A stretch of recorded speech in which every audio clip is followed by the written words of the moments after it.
Good evening, everyone. Almost a full house. That's pretty good. Very, very good. Is it anybody's first time here? Yeah? Yeah? 1, 2? Okay.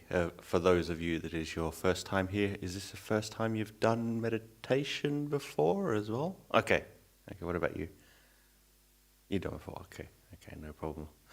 Just as a bit of groundwork before we start then, my name is Ajahn Sadaro. I'm the resident monastic here at the BSV. Been here for a little while now. And these are regular Monday night sessions where we come and we practice together. We sit for, it might be, if it's your first time, might be a little while. We usually sit for about 45 minutes to an hour kind of thing. So expect to go through the gamut of peace and boredom in that time. So hopefully it'll be enriching for you. But I will give you some guidance as we're going through. So if you haven't done any meditation before, then you can just sort of follow along with the instructions.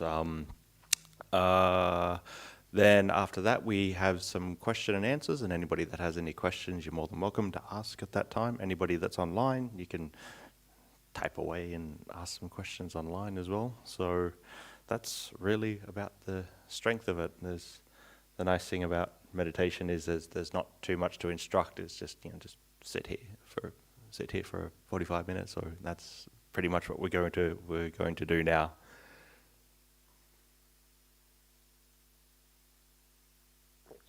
So if you take a comfortable seat,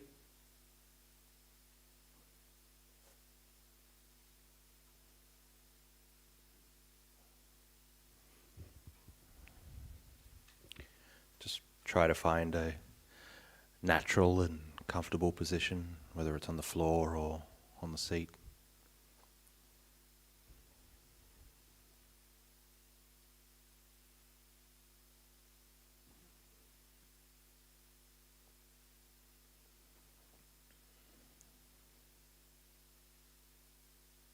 We don't really need to sit in any kind of special posture, but just as long as the back is nice and straight, not overly rigid, but at least straight and upright.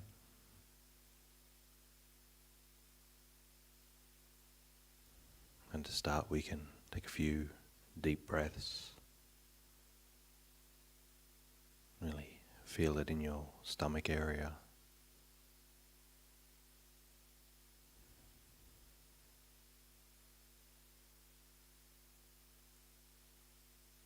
We do this just to center ourselves and to come to exactly what we're doing right now, which is simply sitting.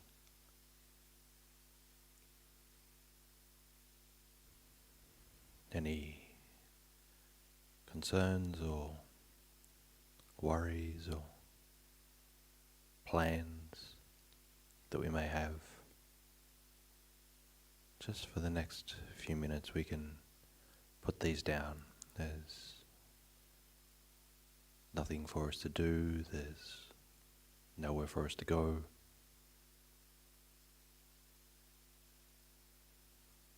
We can simply sit and take our time here.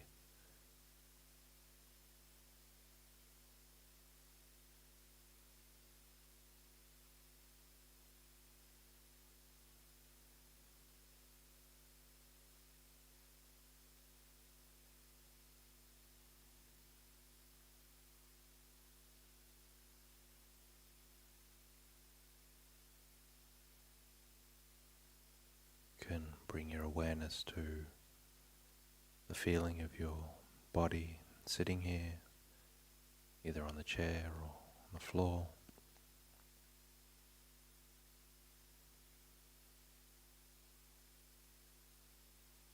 You can notice the sounds in the room or outside, the sound of my voice.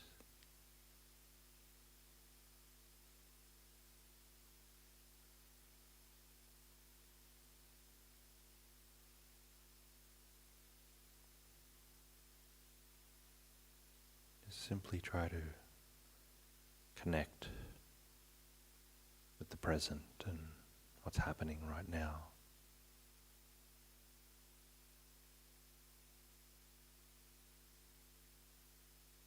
You can even take a few more deep breaths.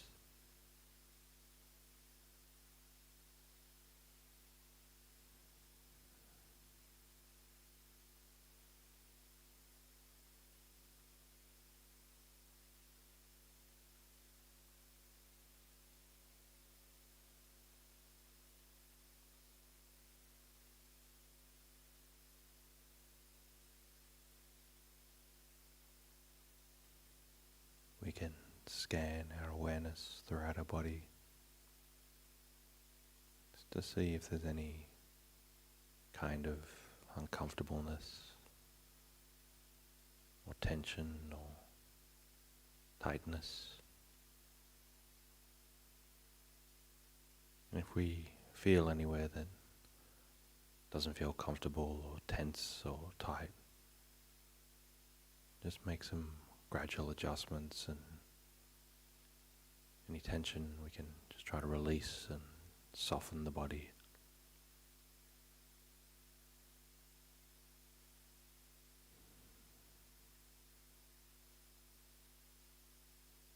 Any kind of stress or burden that we might be carrying,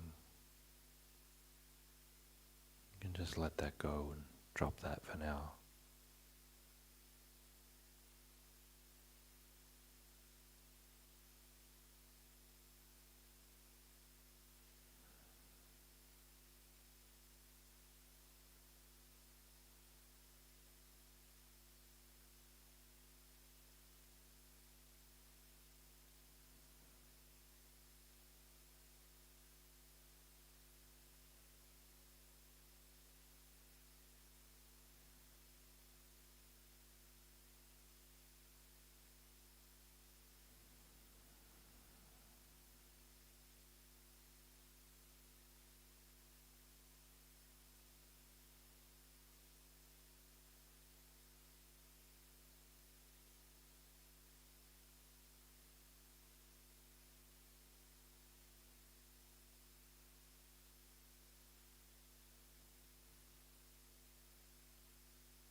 As we start to calm down and start to feel more at ease and relaxed, we can bring our attention to whatever meditation object that we usually use.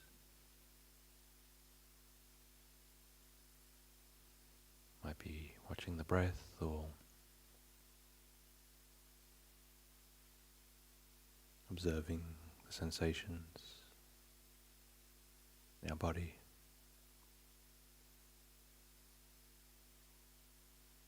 Might be repeating a mantra over and over in our mind, some phrase.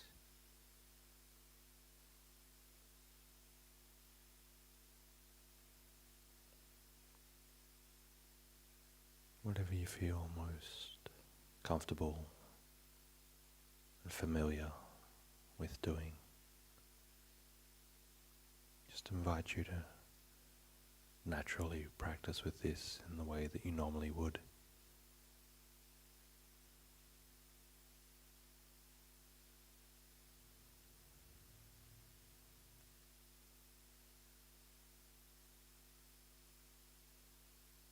Anybody that's new, you can just find something that feels comfortable.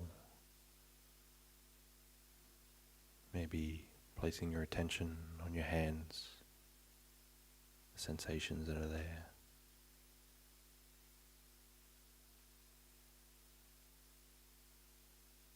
And we simply try to place our awareness on this point, and inevitably the mind will wander off and drift away and become distracted. Or we simply notice when that happens and just continue to bring our mind back over and over. It's very normal, very natural. You find your mind drifting off. There's no need to worry that you're doing something wrong. It's very normal for this to happen, so just be patient.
spend a lot of time in meditation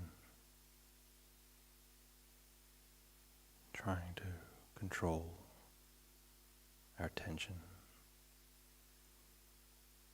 control our wandering thoughts.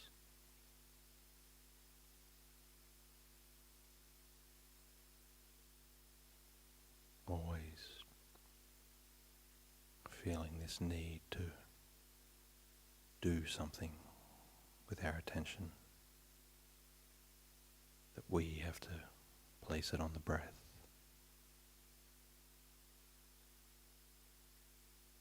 that we have to pull it back from wandering off.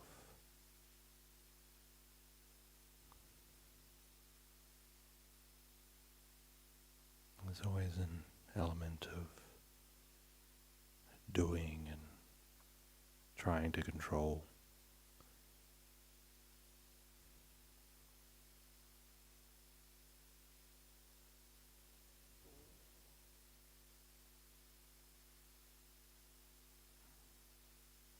To see what it's like to,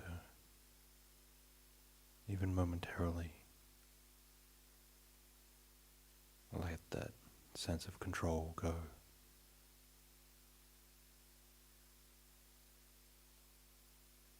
And merely do.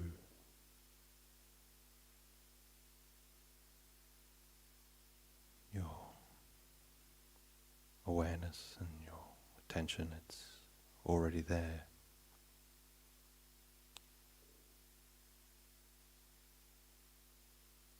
There's no need for you to do anything with it. Just let it rest.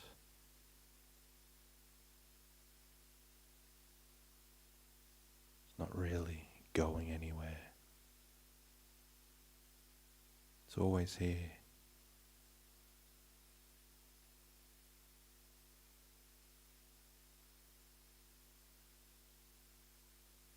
Simply allow it to rest in one spot and simply get out of the way.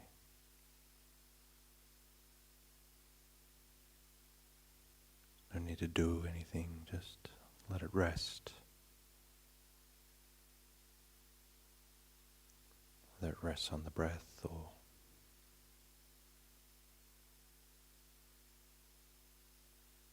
sensations.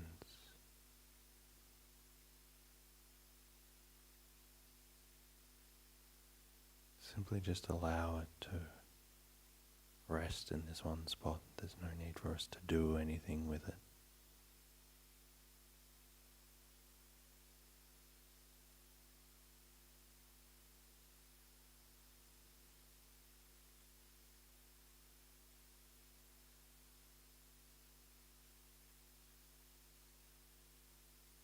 Just like you place an object down on the floor and leave it, so too just place the attention, and no need to try to control or do anything with it. Simply allow it to stay and rest.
last few minutes of the meditation. We can maybe change gears a little bit now.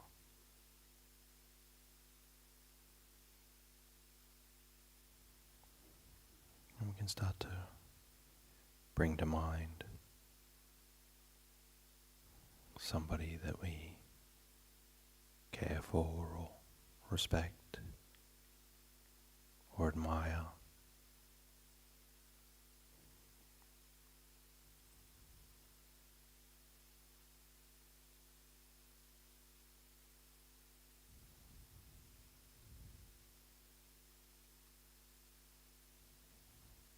Can be a family member or friend or even somebody that you maybe look up to from afar.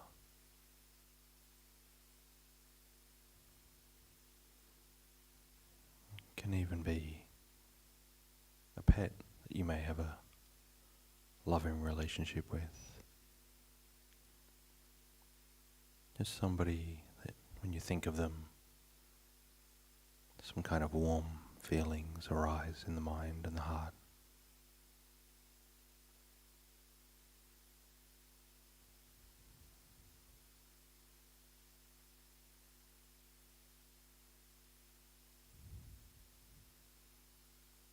And even if you can't think of somebody or even a pet, you can even maybe think of a place that you've been to. Maybe somewhere in nature or even your own home. And when you think of it, brings this warm, connected feeling too.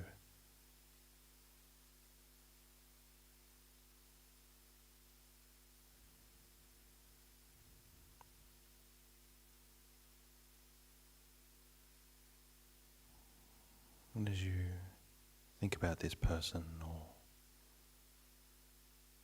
pet or place, try to recall a moment that you may have had with them, a moment of deep connection,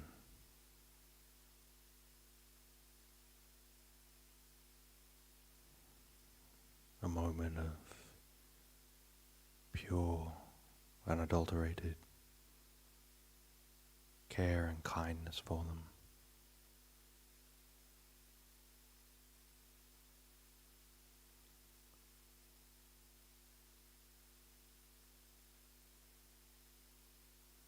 But try to recollect a moment where you really felt truly and deeply connected to them.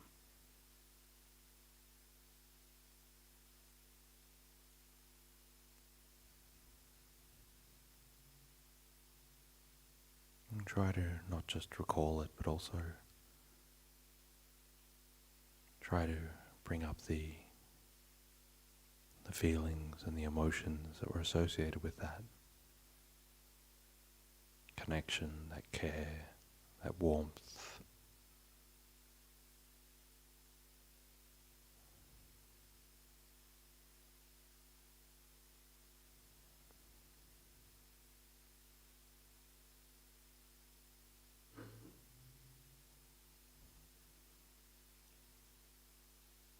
Even if we start to feel it in a small point, we can even try to make this grow, this feeling of connection and care.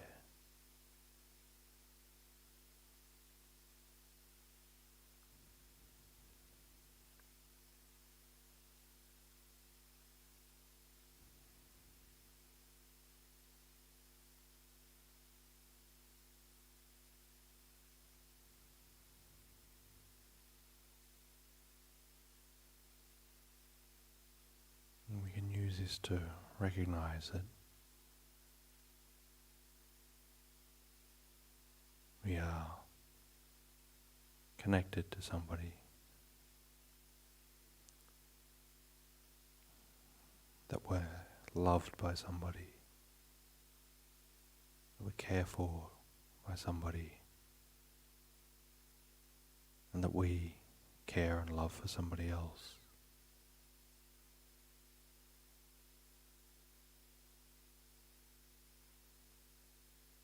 There's somebody there that we're connected with.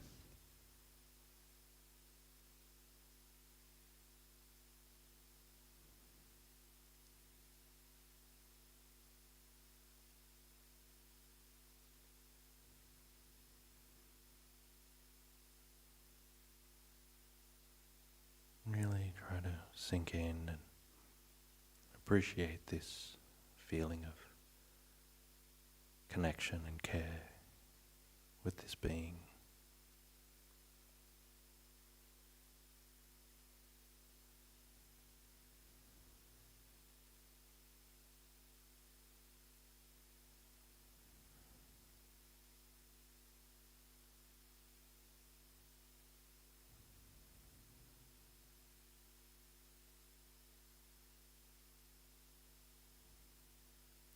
Of the warmth and the safety of that feeling. Coolness and calmness of it.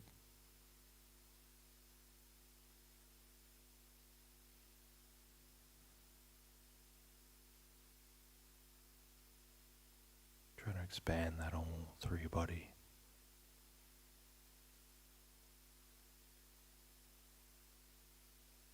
Can radiate and pulse through.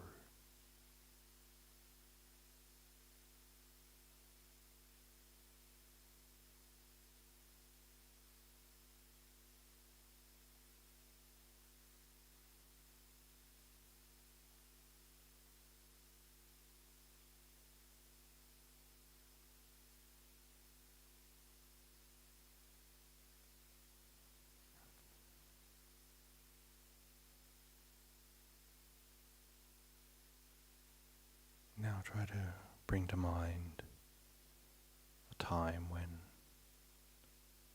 you felt connected and a part of something bigger than you.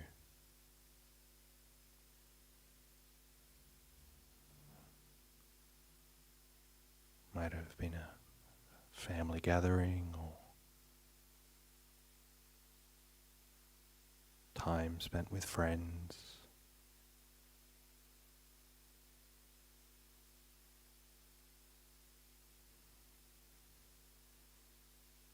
Or again, even if you're in nature and you felt connected to something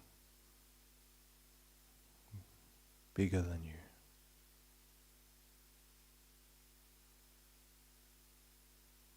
Then just try to recollect and really sink into that feeling of connection with a group of others, or a place or a situation.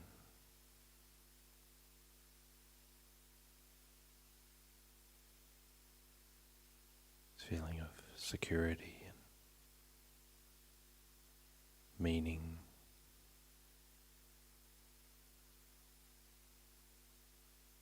Of unity.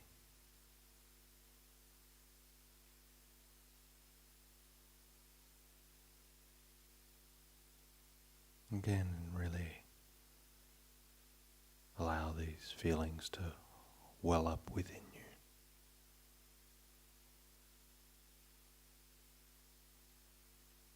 And pulse all through you.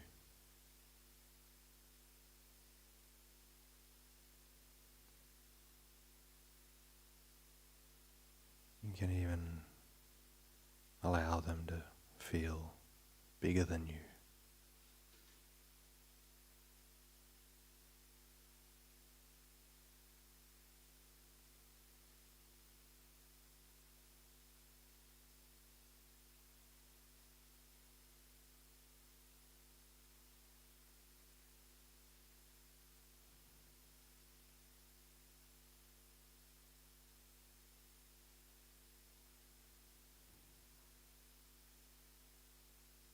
And again, recognize that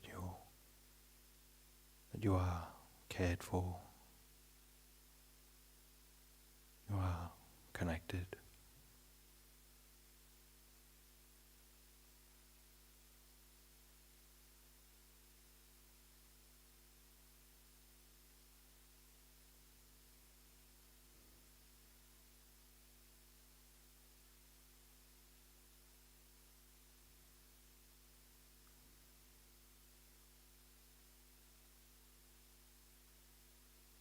Sometimes we feel like we're disconnected from the world or people around us.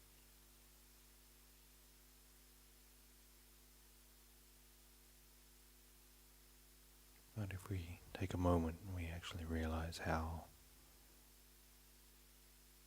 vitally connected we all are,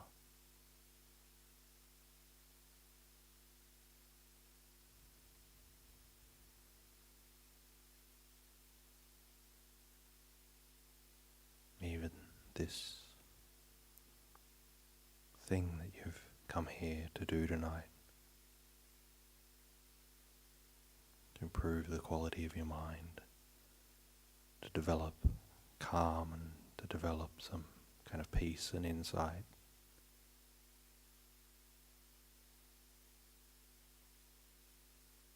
This thing that maybe we hold as the deepest and most important thing in our lives. Right now there's people around you that share that.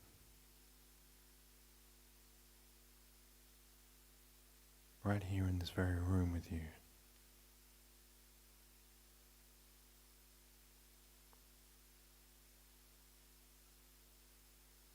This way all of us here are connected with this.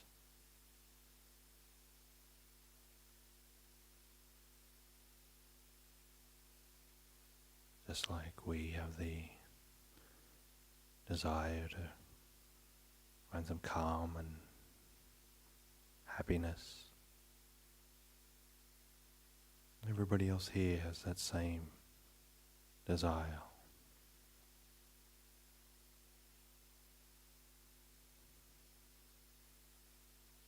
You're connected to these people in this way.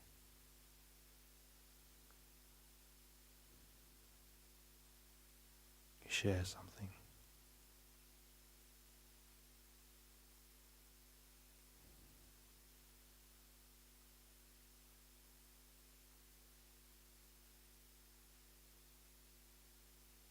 Just see if you can allow that feeling of unity and solidarity to grow within you.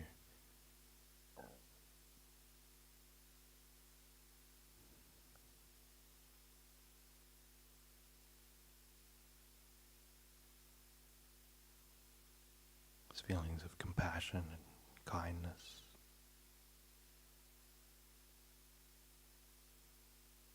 You can allow them to grow and spread out.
And we can recollect how fortunate we are.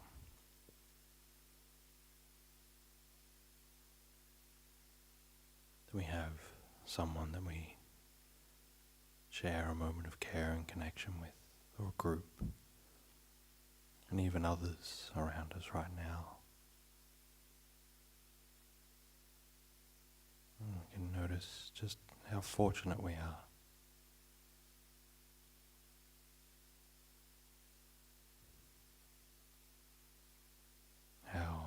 lucky our lives actually are.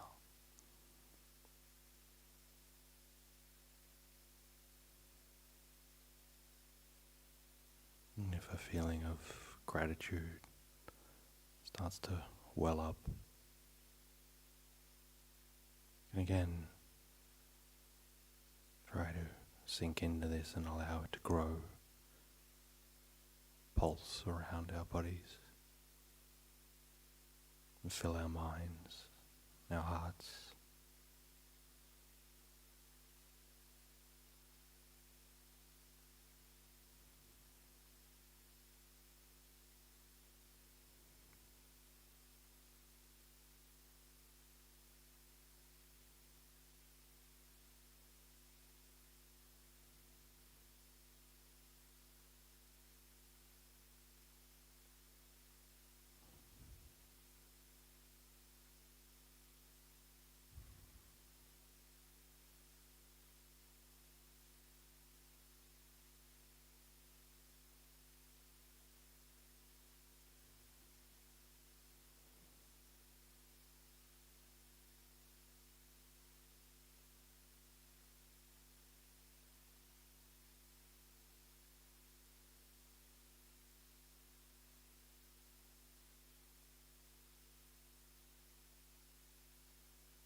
Okay, very good. Hopefully you all had a nice sit.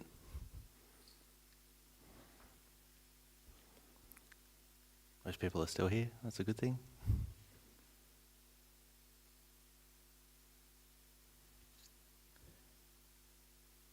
Anybody's got any questions, you're more than welcome to scream them out to me. Probably nobody feels like they're in a screaming mode at the moment. Or yelling mode.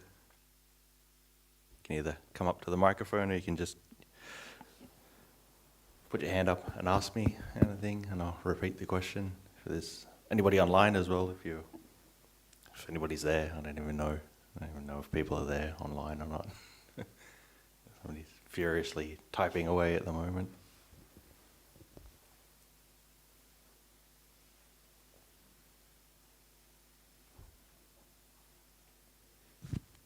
Thank you, Ajahn.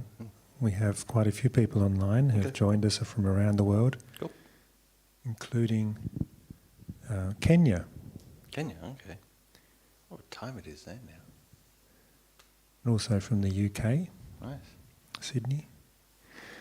We will alternate between questions in the room and from online. We do have a couple of online questions, but if anyone would like to start in the room, we'll take a question from here first.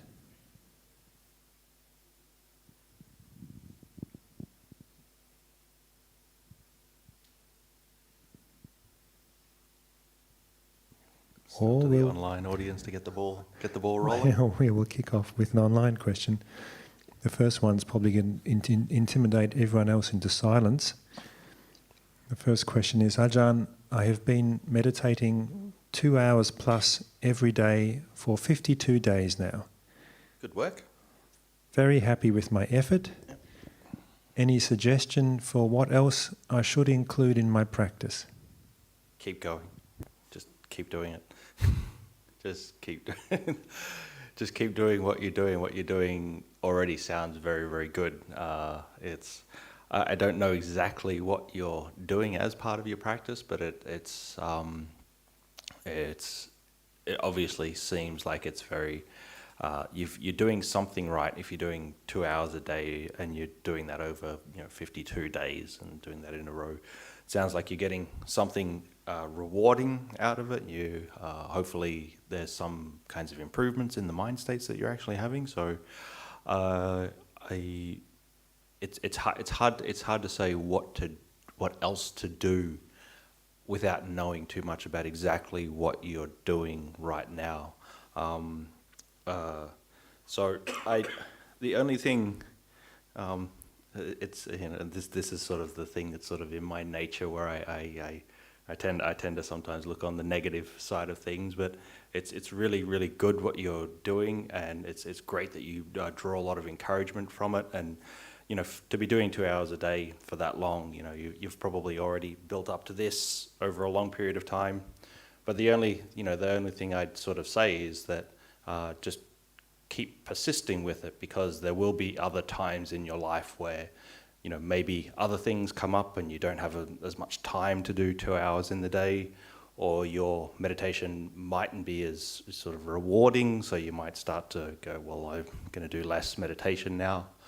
The only thing I'd sort of recommend is that you just have that in the back of your mind, that this will come up at some point, that you will want to pull back, or that you will just need to pull back, but to always keep that kind of enthusiasm going, even in those times where it does seem a little bit less. You do seem a little bit less enthused to do the practice. Just you have to keep that up, and those times will pass. So, whatever you're doing right now, I thought it seems great. So just keep doing that, and yeah. So I can't really think of anything else.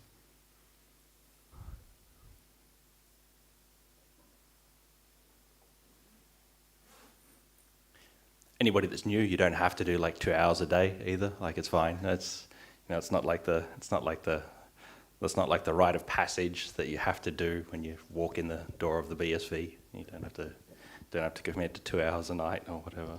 Just people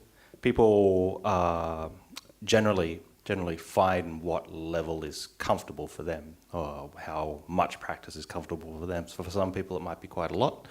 For some people it might be just a couple of minutes a day. It's totally fine. It's whatever you actually feel comfortable for yourself. The big thing about this is finding, you could say, your own balance with this, your own middle way with this. So you don't go, wow, this person is doing 2 hours and I'm doing nowhere near that. What am I doing? It's like, and that's fine. You just do what you do. So.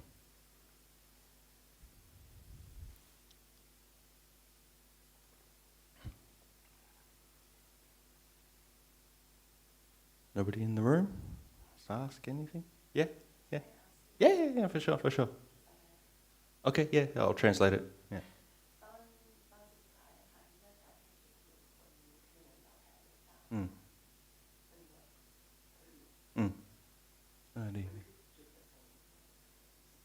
Oh.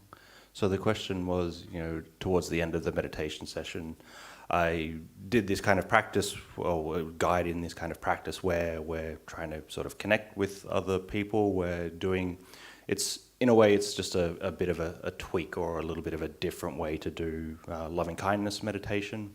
Found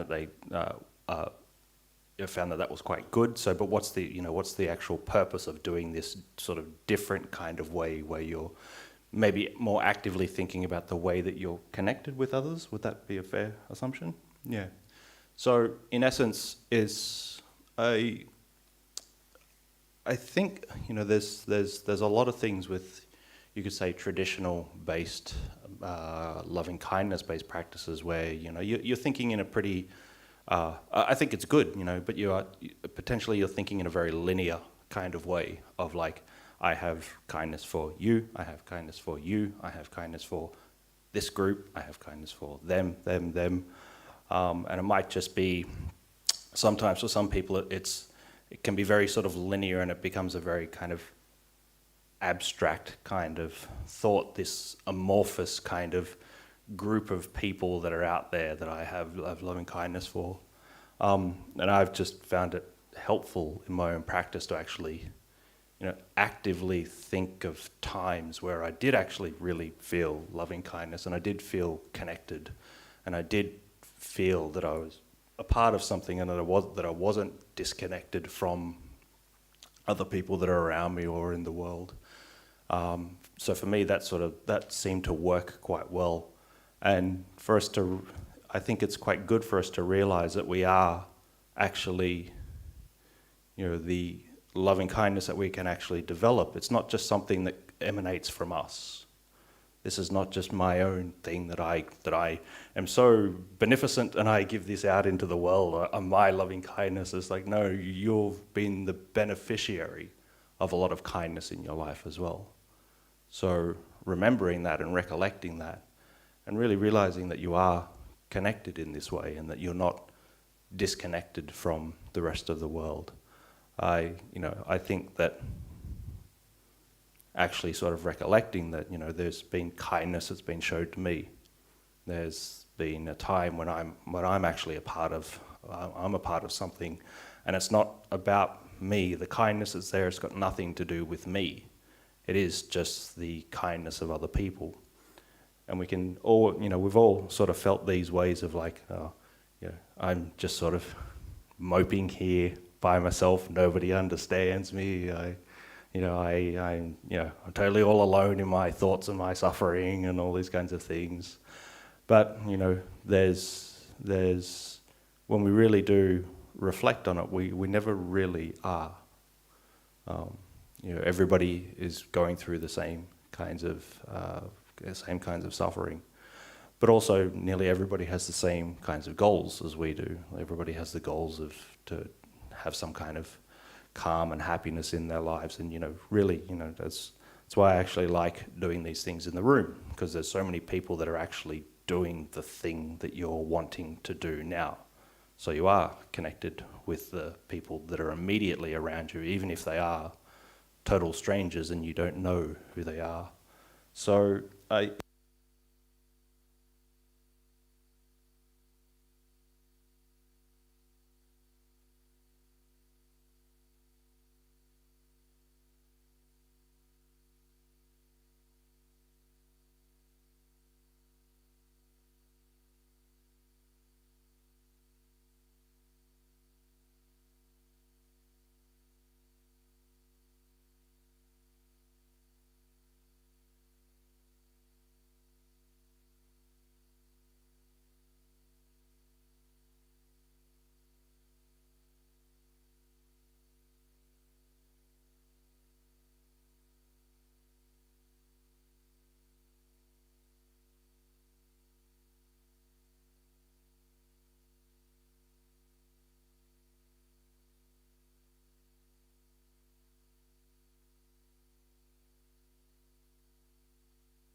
really something that, obviously we don't think about it all the time, but it is good to reflect on it and actually be quite grateful for it. And then we do have a lot of people around us that are quite good in our lives. So, yeah, good. Glad it helped.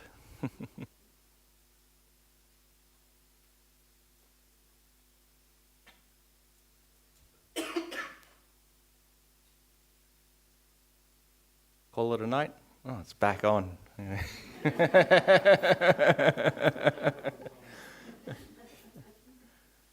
can loudly pronounce that we're finished now.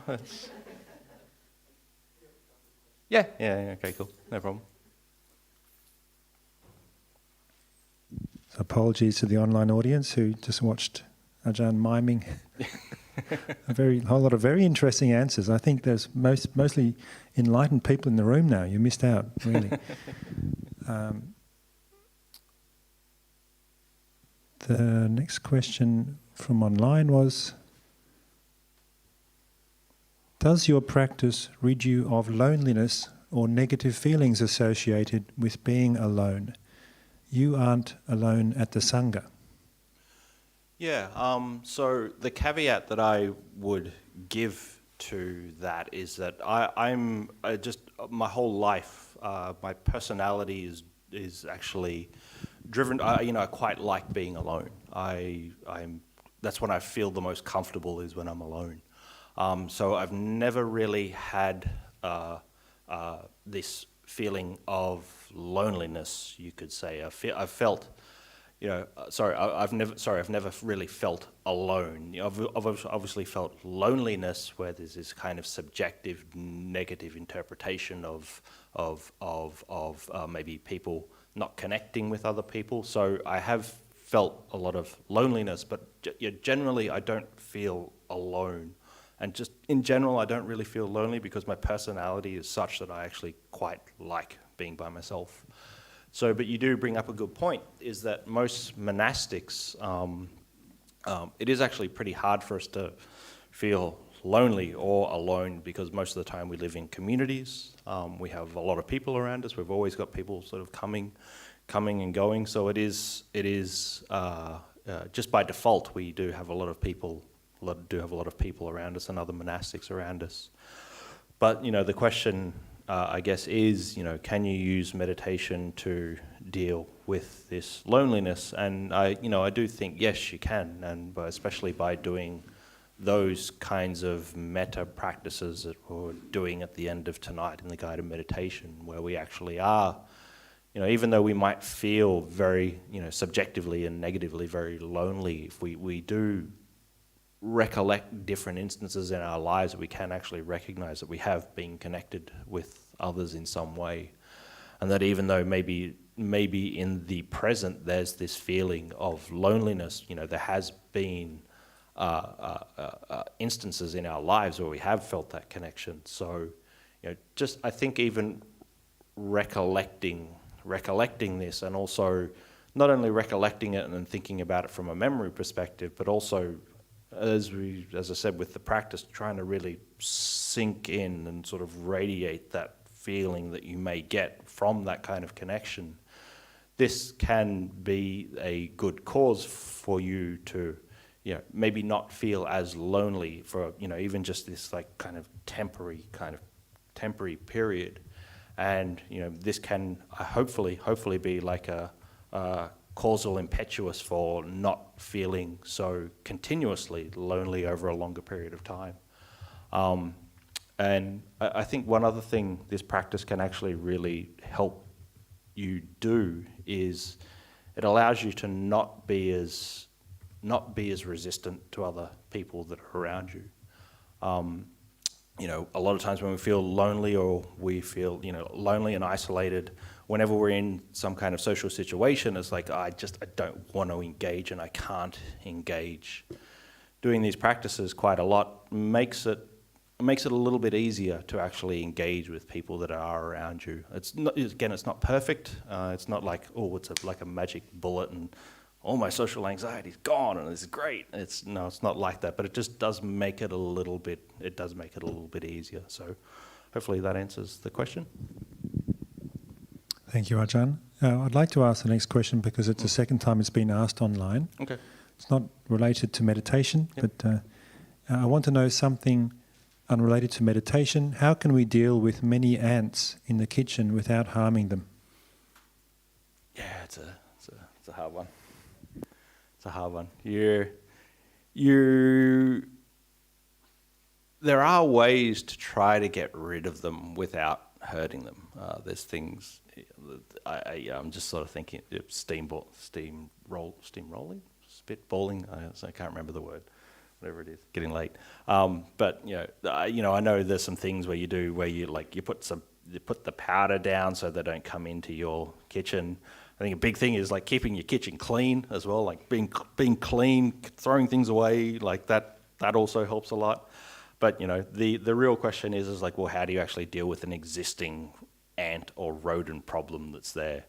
Look, you do your best. You try to sweep them up. You try to sweep them up and throw them out. Sometimes that doesn't work, kind of thing. You try all the options that are available to you to not harm them as much as possible. But in doing that, obviously, there's going to be times where you're maybe sweeping. You might sweep the cobwebs and you might kill a spider or something. The big thing about these things is your intention. What's your intention that you're actually doing? Is your intention to actually kill the ants and to kill the spiders, or is your intention just to clean your floor or something like that? Unfortunately, there are times where we do have the best intentions, and sometimes the result from that is not so good.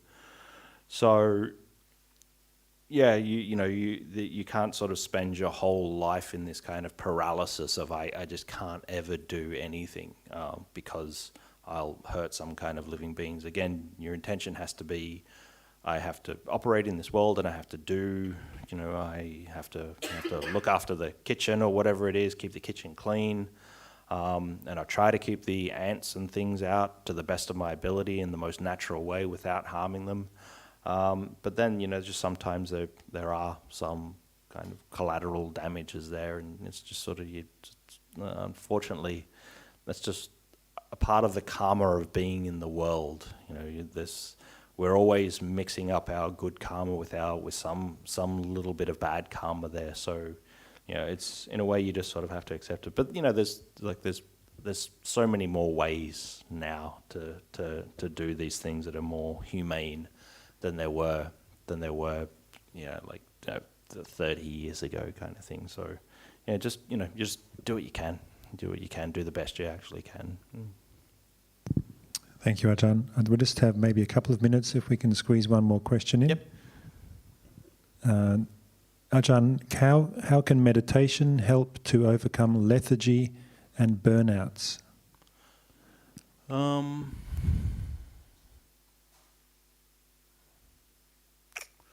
I think, one of the big things with lethargy or burnout is, especially lethargy and burnout are sort of two different things.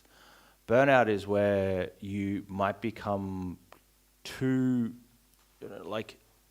emotionally involved in some kind of situation, or emotionally engaged in some kind of situation, or engaged in some kind of engaged in some kind of stress of a situation, and you become enamored with, sort of totally engaged with that, and you become burnt out because of this. Lethargy can just sort of come about when you're just feeling a little bit tired or whatever. So, in a way, they're a little bit of two different questions, but I'll try to answer it with one general kind of question. Like your practice. First and foremost, you have to be looking after yourself. You have to be looking after your own mind. You have to be looking after the quality of your own mind. This is you could say like one of the primary drivers and goals of actually practicing meditation.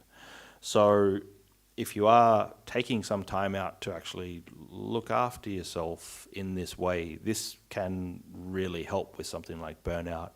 But with lethargy, it might sort of go, well, I'd spend some time to practice and I might get sleepy or something like that. But,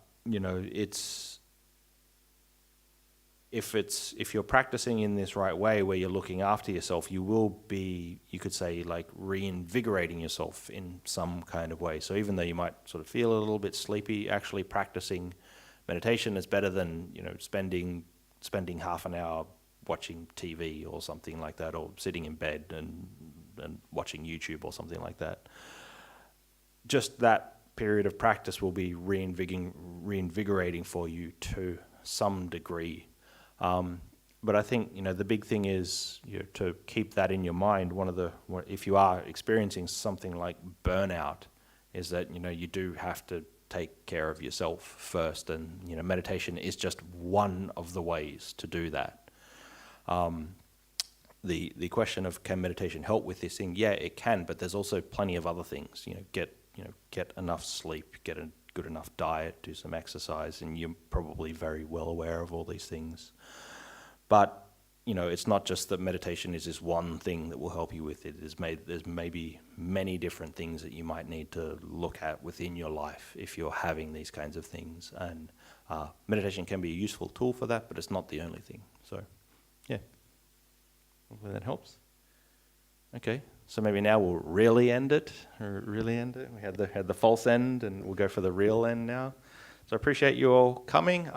Just this week, we this Friday we have the introduction to meditation session on Friday. Also, we have on Saturday we have a one-day retreat as well for anybody that's interested. You can come. You can either spend the whole day, or you can spend a bit of the day, whatever time you've actually got. That's fine. Then on Sunday we have a talk by Ajahn Brahm. He's giving the talk this week, and that's about it. Is there anything more, Chinta? Or I actually remembered everything this week. That's amazing. I always forget one or two things, so it's very good. Okay, with that we might call it a night. All the best for everyone.